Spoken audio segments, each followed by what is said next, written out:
কেমন আছো বন্ধুরা বলো? আশা করি সবাই ভালো আছো, আমিও ভালো আছি। তো আজকে এই কিছুক্ষণ আগে অফিস থেকে এলাম, এসেই আমি তাড়াতাড়ি রান্না করে ঢুকলাম।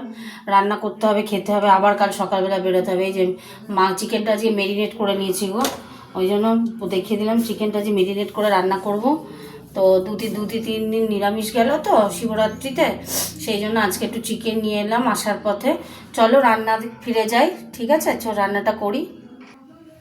গ্যাসটা জ্বালিয়ে দেবো, গ্যাসটা কড়াটা গরম হোক একটু। আচ্ছা, তেল দিয়ে দিচ্ছি, তেল দিয়ে দিলাম। রুটি রুটি তেল দিয়ে দিলাম। তেলের মধ্যে একটু মিষ্টি দেবো, একটু গরম হোক তেলটা। একটু চিনি দিয়ে দিলাম কালার হওয়ার জন্য। আমি এটাতে আদা আদা সব কিছুই দিয়ে রেখেছি। এই যে আলুটা না চটকে চটকে ধুয়ে দাও তো, একদম ময়লা না থাকে। তেলটা গরম হতে থাক। তেল গরম হয়ে গেছে, দিয়ে দিলাম শুকনো লঙ্কা, তেজপাতা দিয়ে দিলাম।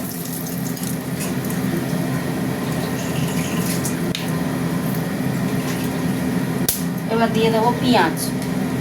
ভালোই তেল গরম হয়ে গেছে, পেঁয়াজ দিয়ে দেবো। পেঁয়াজগুলো পাতলা পাতলা করে কাটাবো, ঠিক আছে? মাংস মেরিনেট করার সময় একটু তেল দিয়ে মেরিনেট করেছি, এই জন্য সর্ষের তেলটা বেশি দিলাম না, তাহলে বেশি রিচ হয়ে যাবে। পেঁয়াজটা হতে থাক। পেঁয়াজের কালারটা চেঞ্জ হয়ে গেছে, এবার আমি দিয়ে দিচ্ছি এই যে স্লাইস স্লাইস করে টমেটো কেটে রেখেছি, ওটা দিয়ে দিলাম। টমেটোটা একটু নরম হবে।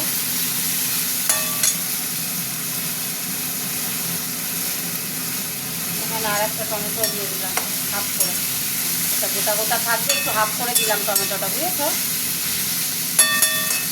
হতে থাকো। দেখো বন্ধুরা, পুরো একদম মাখা মাখা হয়ে গেছে, পেঁয়াজ টমেটো একেবারে গলে গেছে। আমি কিন্তু নুন দিইনি, এমনিই গলে গেছে। আর এবার মেরিনেট করা মাংসটা দিয়ে দিচ্ছি।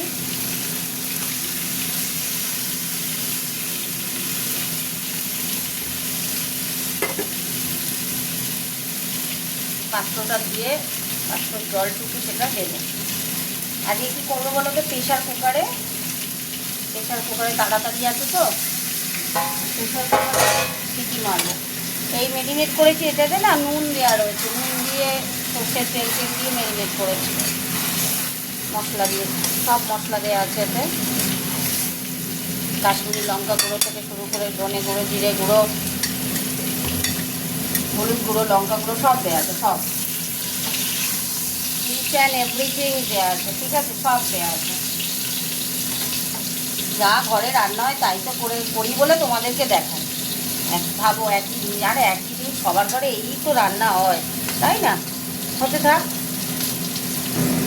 মেরিনেট করার সময় অল্প একটু নুন দিয়েছিলাম, আবার একটু নুন দিয়ে দিচ্ছি।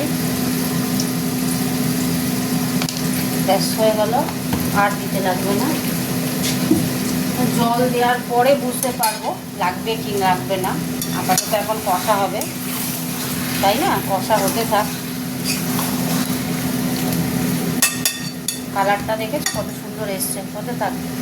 এখানে কষা হচ্ছে, আর এখানে এই যে আলু ভাজছি, আলুর খোলা ছাড়াইনি, জানো তো? এইটা প্রেশার কুকারে ঢেলে দেবো, আলুটাকে ঢেলে দিয়ে তারপরে করবো।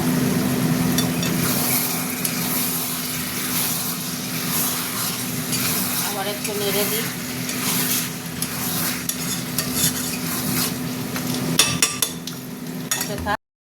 এই দেখো কেমন কালার এসেছে, দেখেছো? যাবা, খুন্তিটা গরম হয়ে গেছে। আচ্ছা, এটা হতে থাকে এখন। দেখো বন্ধুরা কিরম তেল ছেড়ে দিয়েছে, মশলা কষা কমপ্লিট হয়ে গেছে। এবার আমি তোমার এই যে দেখাচ্ছি, একদম তলায় লেগে যাচ্ছে, আর কষা হবে না, ঠিক আছে? আচ্ছা, এবার এটাকে দেখাচ্ছি। এই দেখো আমি প্রেশার কুকারে, এই যে প্রেশার কুকারে কাঁচা লঙ্কার আলু দিয়ে দিয়েছি, তারপর আমি প্রেশার কুকারে এটাকে শিফট করি, তারপর দেখাচ্ছি। এই দেখো বন্ধুরা, এই যে জল দিয়ে দিলাম। এই আর কিছু দেখানোর নেই। এই যে এবার সিটি আটকে দেবে, একটা সিটি দিলে আমার মাংসটা হয়ে যাবে। প্রেশার কুকারে মুরগির মাংস করে একদিন খেয়ে দেখবে, পুরো খাসির মাংসের মতো গন্ধ বেরোয়, অসাধারণ সুন্দর খেতে লাগে। এই যে কষে, আলাদা কষে দিয়ে দিলাম, একবার করে খেয়ে দেবে। ও ঠিক আছে বন্ধু, টাটা। তো তাহলে কিভাবে প্রেশার কুকারে চিকেন বানালাম দেখতেই পেলে। এইভাবে তোমরা করবে, বাড়িতে করবে, করে আমায় জানিও কেমন, আমায় কমেন্ট করে জানিও কিন্তু রান্নাটা কেমন হলো। কত কষ্ট করে দূর থেকে এসে রান্না করি বলো রাত্রিবেলা, একটু কমেন্ট যদি করো তোমরা খুব ভালো লাগে। তাই তোমাদের বলছি একটু কমেন্ট করে জানিও কেমন হয় রান্নাগুলো, ঠিক আছে? এই হলো কথা। তাহলে টাটা, আজকের মতো শেষ রান্না, আবার অন্য রান্নায় দেখা হবে।